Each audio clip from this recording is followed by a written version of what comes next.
This Sunday, we've got a huge game at home against Wolves. Kickoff is at 4:30 on Sunday, and this is a big game. This is, without a doubt, on a level par with playing against Leicester, with playing against the Man City, purely because of the trouble that Wolves can cause you. They can cause you so many problems, and it's not just off the back of the fact that they came back from 2 goals down against Man City, brought it all the way back. Yes, they were playing against 10 men, from 12 minutes to be fair, and they still managed to go 2-0 down. They came back to win 3-2, put themselves 5th in the league, I believe it is. They're 5th in the league right now. They're 2 points away from Chelsea, which is massive considering, the size of Chelsea compared to the size of Wolves, but also the job that Nuno Espirito Santo, or Santos, whatever his last name is, the job that he is doing at Wolves. It cannot be understated how well he is doing. It's unreal what he's doing at that club. And for us, how well we are doing ourselves. This is going to be a clash of 2 of the informed teams in the league right now. Obviously us with the massive win streak and being undefeated in the league right now, and obviously we're playing at home. We should also be able to field a little bit of our strongest 11, but I'm going to put a couple of changes in there as well. And Wolves will be coming with no fear, because they take on the biggest teams in the league, the most dangerous teams in the league, and they can either get a result or they'll play positively. They'll take a positive from a performance if they lose, or they'll turn something around, get a draw, they'll get a win. That is just what they seem to do. And everything seems to come through Adama Traore. We're going to come on to him a little bit more as the video goes on. Wolves, from what it looks like on the app that I've got here, seem to set up in either a 3-4-3 or more of a 5-2-3, depending most likely on the type of possession that they have and also the type of game that they're coming up against. And it's quite a formation, the 3-4-3 or the 5-2-3. They're quite formations to difficult ones for them to drop into for the opposition. It is a really, when you've got, say, 5 defenders, when they're in defensive position, and then when they're on the offensive, they'll get so many players forward, so many people that are involved in the attacking moves, looking for the driving runs, those stupidly fast runs and technical feet runs of Adama Traore as well, and how he is able to not only be exceptionally strong, which he is, he's an absolute unit. If he was a little bit bigger, he could play in rugby. He absolutely could. He would not look out of place, and he's so fast. His acceleration is ridiculous, but he's also able to dribble. I remember him being at Middlesbrough, I think it was, when they were in the Premier League, and he had the pace and just didn't seem to have the touch, didn't seem to have the right movement. I don't know if he's been at Villa since, didn't really see him there, but seeing what he's doing at Wolves and how he's progressing at Wolves, you start to look at him like, that is one hell of a player. He is one of the top forwards, or most dangerous forwards in the league right now.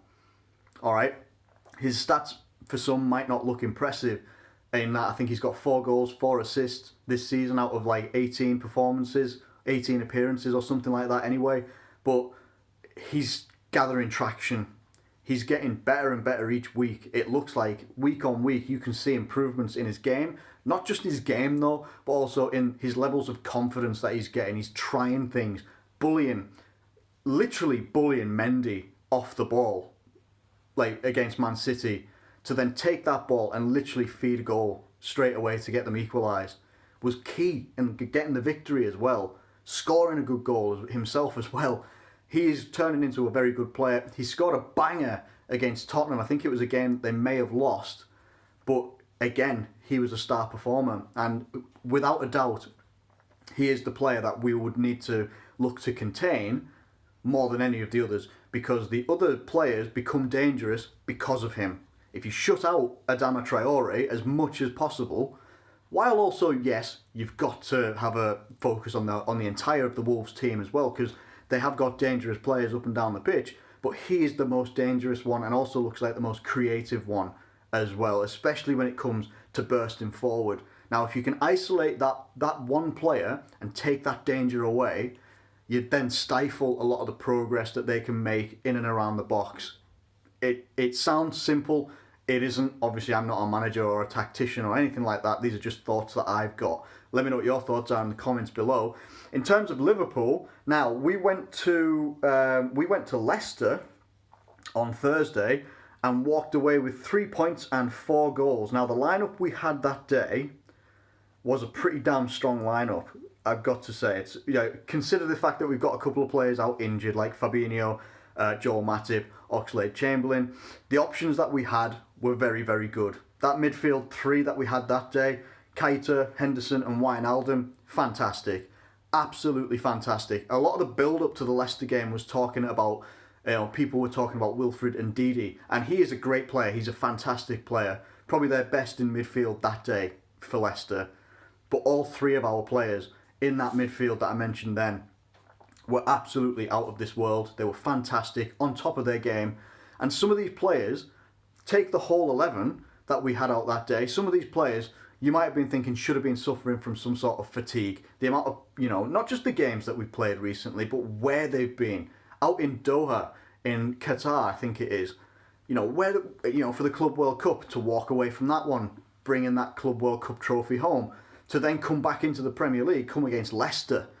Leicester, a team that are no slouches, and to go there, score 4 goals, be very comprehensive, have a right back that puts in one of the best right back performances I've seen from anyone since I've watched football that I even remember. People may talk about a prime Dani Alves and stuff like that. This is on that level. I'm not even joking.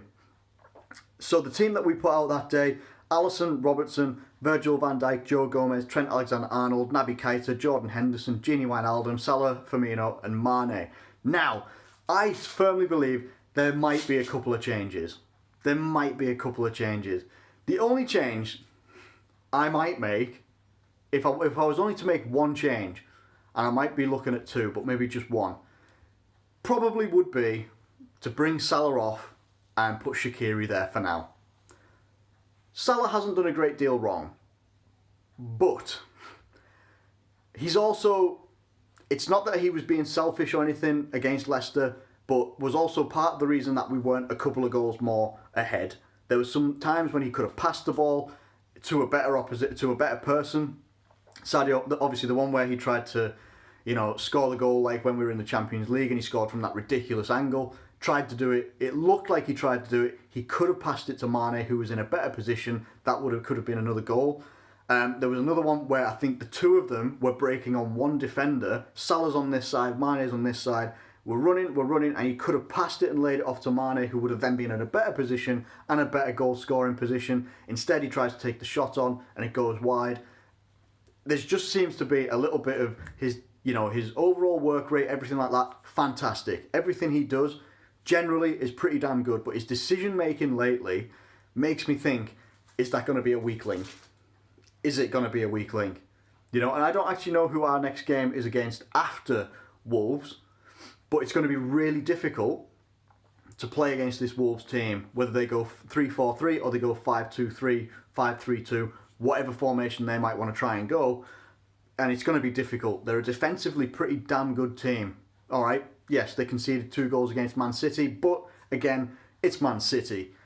They are a team that are known for scoring goals for fun, generally over the last couple of years.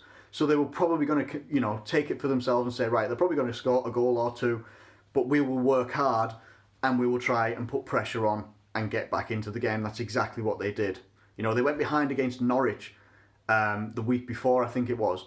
They went behind against Norwich, they fought back into the game and won the game 2-1. They seem to have a habit of late going behind early, but somehow fighting and getting themselves back into the game, or at least making a game of it, making a battle of it for whoever they're coming against. So, the reason I would take Salah out and maybe put him on the bench is just because I think, I don't think Shaqiri's done anything wrong. When he replaced Salah in the lineup, whoever it was against, the last time he played as a starting player, Shaqiri, he did very well.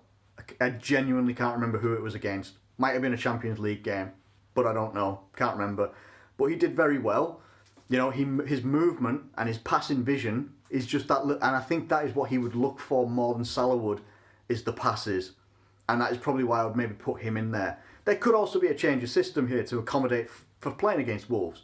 Do we go with the standard 4-3-3 or do we go with the 4-2-3-1 and you have Henderson and Gini Wijnaldum as your holding players, or Naby Keita, or do you put Naby Keita in more of a 10 free roll position, and then you would have, say, either Shaqiri or Salah, Bobby Firmino up front, Mane, because Mane and Bobby Firmino are still in for me, definitely, 100%, because Firmino's, on the back of the Club World Cup, he's come back, he scores goals, then Mane, can never question that man's quality because he's just up and down. How that man is still operating at these high levels and not having much of a break from the African Cup of Nations this summer, unreal. Fantastic player. He is still in. Obviously, there's a shout for Salah to start the game. He could start the game and be absolutely on fire. And again, there could be an eye on the next game that we've got in January, whoever it's against, because I genuinely can't remember.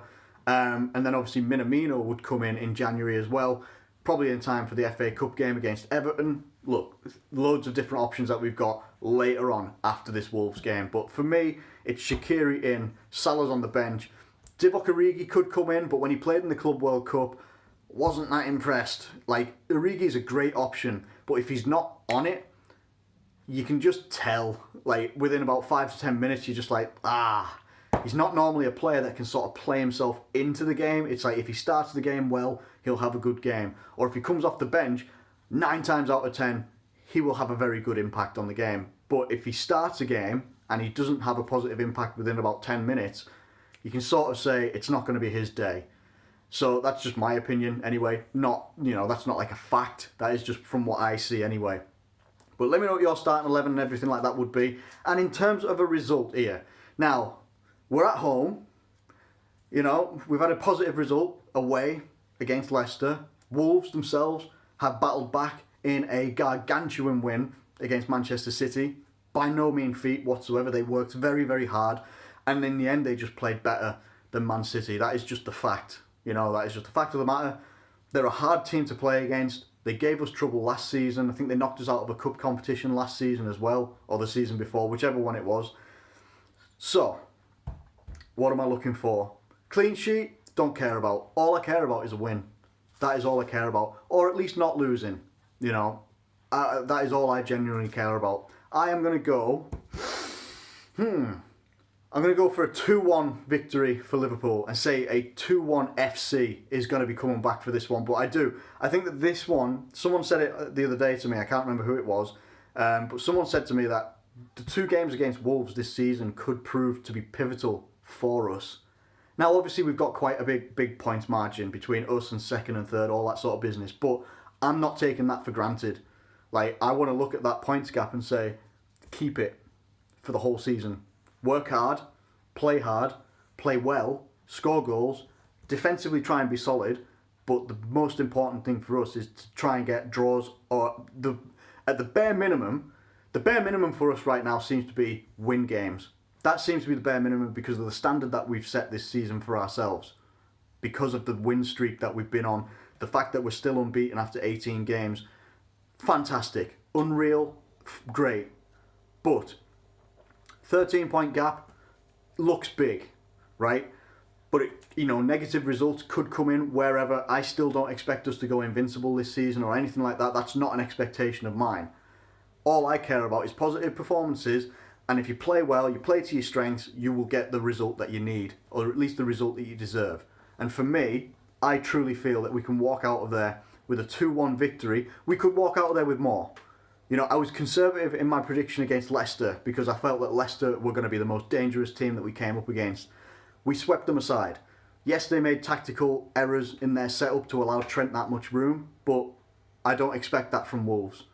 Wolves are tactically set up very, very well. They're a very well-drilled footballing team, and they will be one of our hardest oppositions that we come up against. And I'm just not taking it for granted that we'll walk out of there with a win, that we can just turn up to Anfield and just be like, yeah, this is ours. This is going to be a hard game. That's why I'm going for a 2-1 victory. Could be a draw. They could turn up and they could put the pressure on us like we've not seen before, like they did against Man City. But I fully believe we can walk out of there with a victory. But it's going to be hard. Let me know your thoughts in the comments below. Anyway, thank you ever so much for watching this video. If you have enjoyed it, please do like it and subscribe if you're new around here. Thank you once again, and a good weekend to you all, and I'll catch you later.